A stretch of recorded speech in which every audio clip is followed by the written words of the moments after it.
Welcome to my humble abode. Oh, your house sure is spacious, Lord Ibis King. I fear it's not quite what it used to be. In fact, it has long ceased to be my home at all. It belongs to the descendants of the cats I once raised. Such adorable creatures, aren't they? Take the one I'm borrowing here, for instance. A chubby fellow with such lovely fur.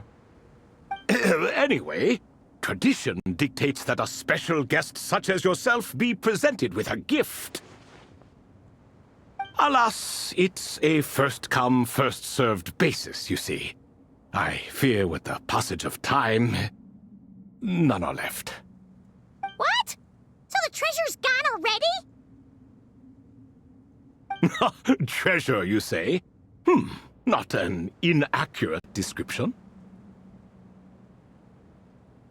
Yes, and no.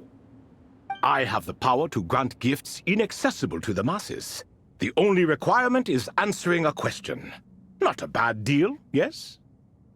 Of course, my questions were given unto me by King Deshret, who in turn received them from the Mistress of Flowers. There are 3, and no more. What causes our rise and fall? What obliterates love and hate? What determines truth and falsehood? The more he talks, the less Paimon understands. I see. That must mean Gudars and Makaira managed to answer 2 of the 3. Another who understands. Oh, so that's the event those 2 slabs are depicting. Ah, priests and their records. A singular obsession, and quite boring, too. After being imprisoned within Aru, I could, on occasion, take the form of a cat to converse with those around me. But I despised speaking to them. No conversational skills whatsoever. Now, humans like you who stumble in here from time to time, you are much more interesting. Hold on, we're getting off topic again. The 3 questions you just mentioned, what are they for, exactly? Ah, that is a story that begins with King Deshret. And we're in for another long one. Nostalgia for the past is common to us all, is it not? And our king, he was such a proud, solemn man in those days. He watched us speak of the present and the future, of the wisdom we possessed or were about to obtain. We were his proud retainers, confident in our belief that, so long as each one of us used our abilities to the fullest, progress was inevitable. Yet, King Deshret's ambition was not destined to be allowed in a closed-off world such as this. So nothing went as planned.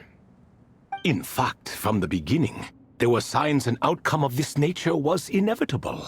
Because although there were 7 pillars, one was forever absent. Al-Ahmar would insist the Dendro Dragon Sovereign was one of us, but the dragon herself rejected that idea. Huh. Like a card you can never seem to draw from your deck. More like a card that was never in the deck to begin with. Alas, that's just who Al-Ahmar was. There was nothing we could do about that. And I always preferred chess to cards. In the end, life grew unbearable for our king. But, of course, those who remain must continue to live on. But subjects like us were less fortunate. After all, the fate of a retainer is decided by the king, including the chance to walk away. So it was then that King Deshret had Kroko, Goti, and I locked up within Aru, where we remain to this day. Krako. Goti? Ah, of course. You're more familiar with their full names. Sobek, the Crocodile King, and Hereshef, the Goat King. And let me tell you, when it comes to chess, Hereshef was a habitual backseat strategist, always spewing nonsense from the sidelines. Well, Sobek was all too quick to take his terrible advice, to the point where I was the one who got accused of cheating. Chess is an exercise in patience, and that man couldn't sit still to save his life. He could never excel at that game. In fact, neither of them were good at chess. Even so, we played together often, and since I was always the winner, we got along quite well. What are you laughing at? Were we not good friends? No one's laughing. Paimon would never. No, not you. It's Goti. He's laughing for no reason again. Can you not hear him? Ah, right. Of course you can't. The two of them are inside Aru, as am I, so only I can hear them. What is even going on here? Has he, started to lose it after being trapped for so long? That does happen to prisoners serving life sentences. Speaking of which, how's Azar doing these days? I doubt he's doing much of anything. Just what I wanted to hear. What is the meaning of this? You doubt my words? I have half a mind to not talk at all. Oh, no. They're not questioning you, Lord Ibis King, just discussing other things. Please, continue. In that case, where were we? Getting to the part about the 3 questions. Hopefully. Ah yes, we're almost there. Before I entered Aru, King Deshret said I could be released from my eternal seal if I chose humans who could provide the correct answers to those 3 questions. The first person who caught my eye was Gudars. I asked him, "What causes our rise and fall?" He answered, "Conspiracy and betrayal, for it renders the righteous and wise unable to succeed, and thus nations fall." I found his answer quite interesting, so I bestowed upon him the power to deceive. The second human I chose was Makaira. I asked her, "What obliterates love and hate?"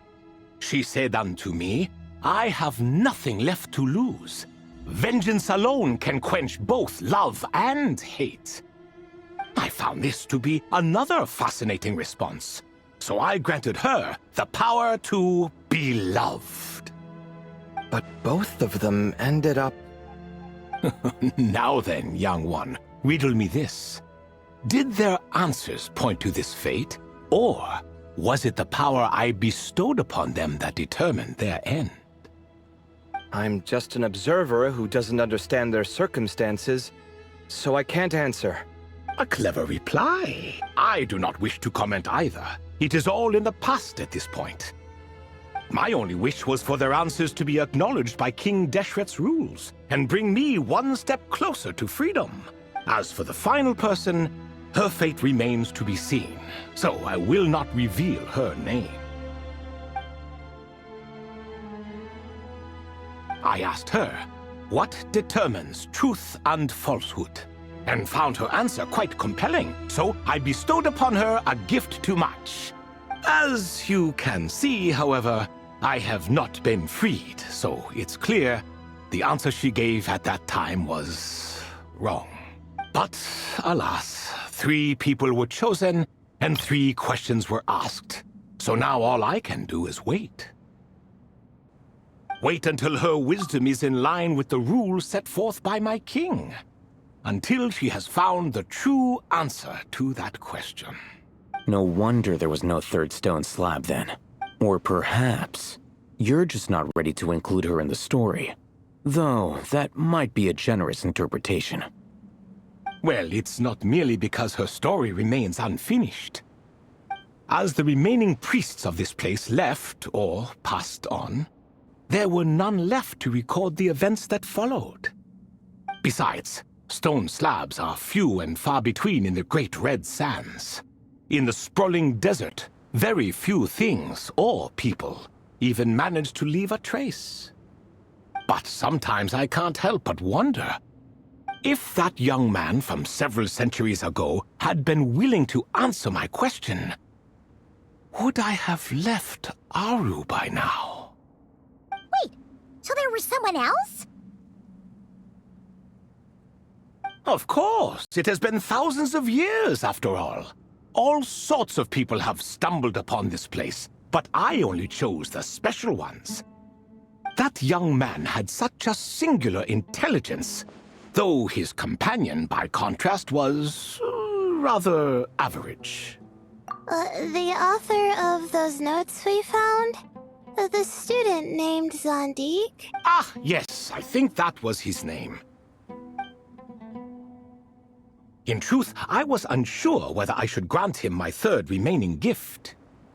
He was, of course, exceedingly clever, but he was also mistrustful and narcissistic in equal measure, and there did not seem to be a line he was unwilling to cross.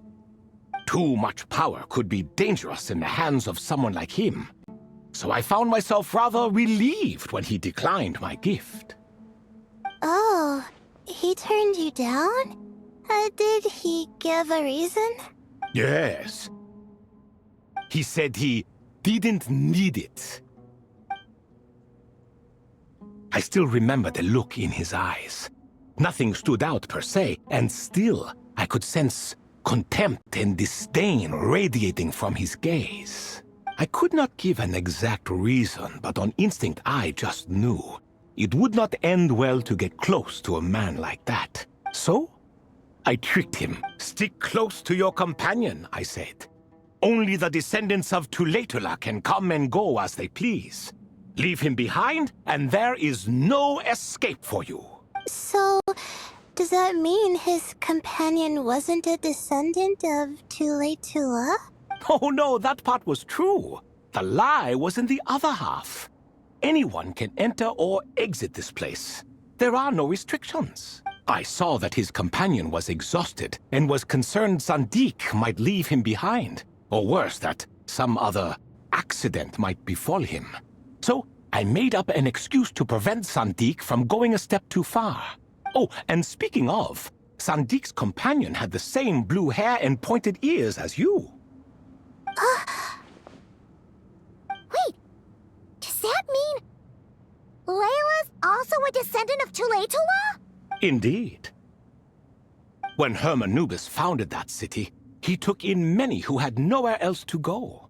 Today their progeny are scattered to the four winds, and indeed are far more numerous than I could have imagined.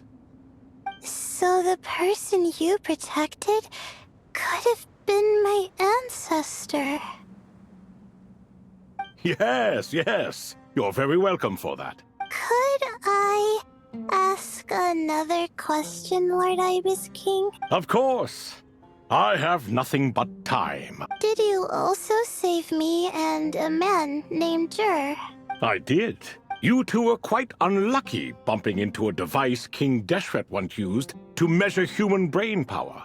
That contact caused more knowledge than you could handle to flood into your minds. So I replaced that knowledge with simpler, repetitive information. Of course, the side effect being the same thought repeating over and over again in your mind, but that should resolve itself in time. How many moons are there in the sky? Yes, that was the phrase I used in your head. I forgot the other one, though. I believe it had something to do with food. Both were spur-of-the-moment decisions, so no need to dwell on the meaning too much. Oh, I see. Thank you, Lord Ibis King. As I said, young one, you are most welcome. If you're inclined to return the favor, perhaps you could turn off that device so no one else can trigger it? There's only so much a cat's paw can do, so I'm afraid this is something I must leave to you. Or Marak, I suppose. Oh, splendid! Another one bites the dust. Such is the fate of things here. Day by day, little by little, the remnants of ages past fade into obscurity. For that reason, the gifts of bygone eras, be they tied to your blood or technological in nature, are not to be revered. They are tools, nothing more. Disrespectful? I simply make the most of what I have. Besides, our king has been gone all these years. What good does it do to revere him now? Oh, are you talking to the Goat King again? No, Croco this time.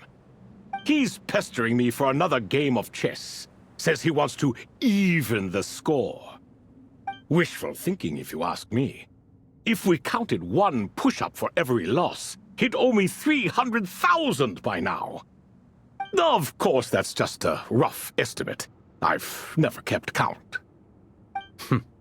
It appears that's something you like. Being someone unable to be defeated. I suppose so. All right then. Time for me to extend my winning streak, and for you all to head home. In truth, deep down, I know even the answers to those 3 questions will not change my fate. But that is for me to reckon with. Go on now.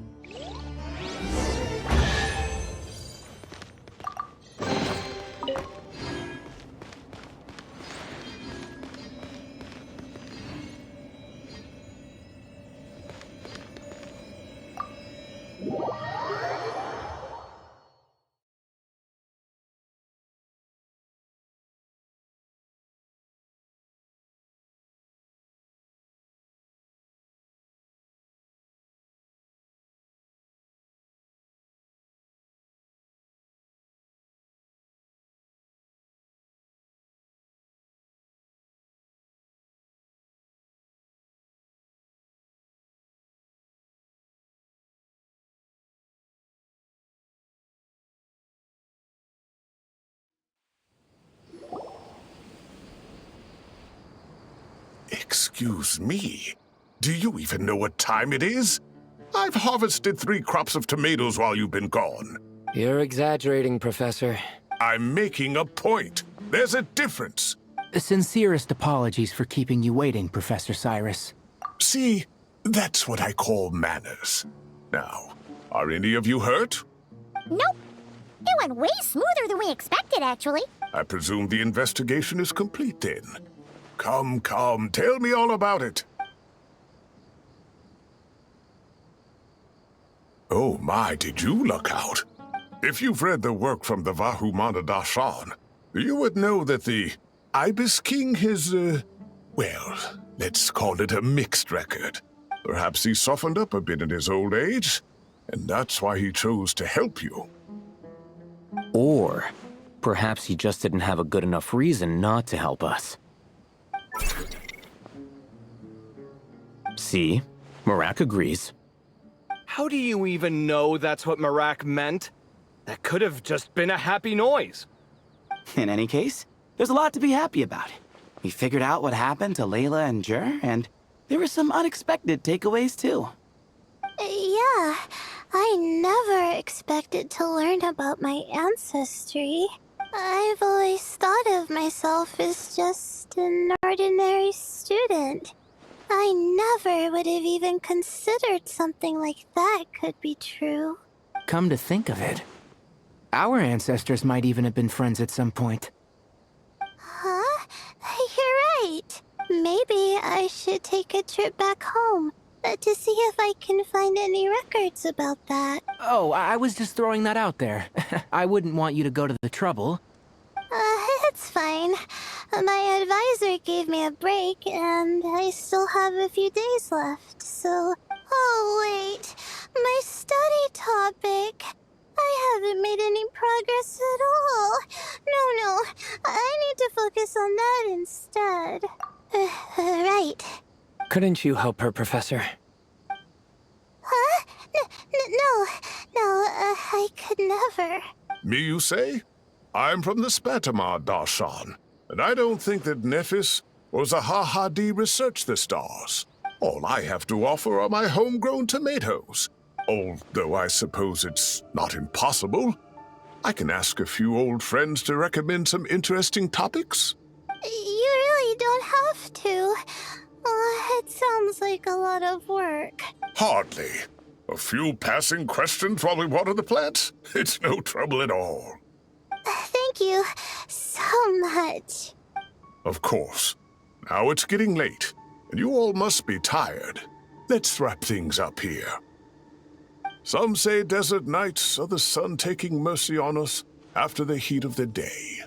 So, let's leave while she still feels merciful.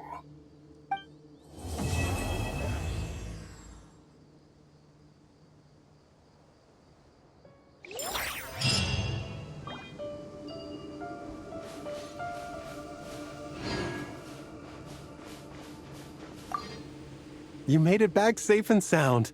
Glad to see it.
Add.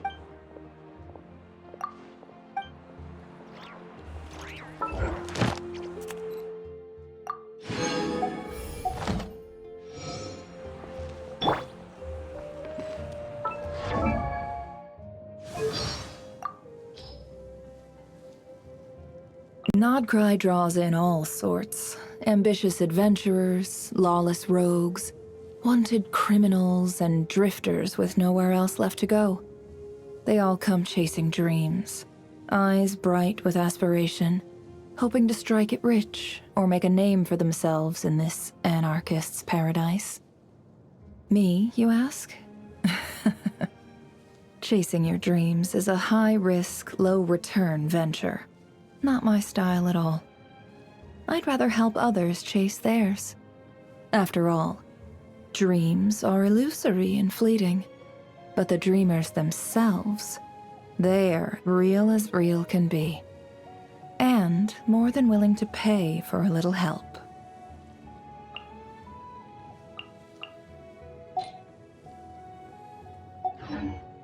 Don't trust your eyes uncritically.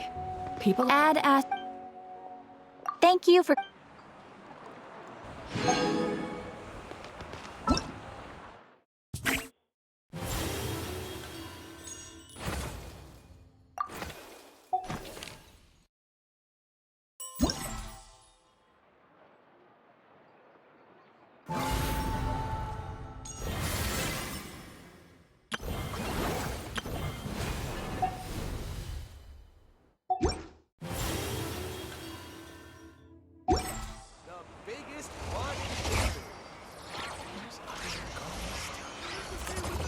want to get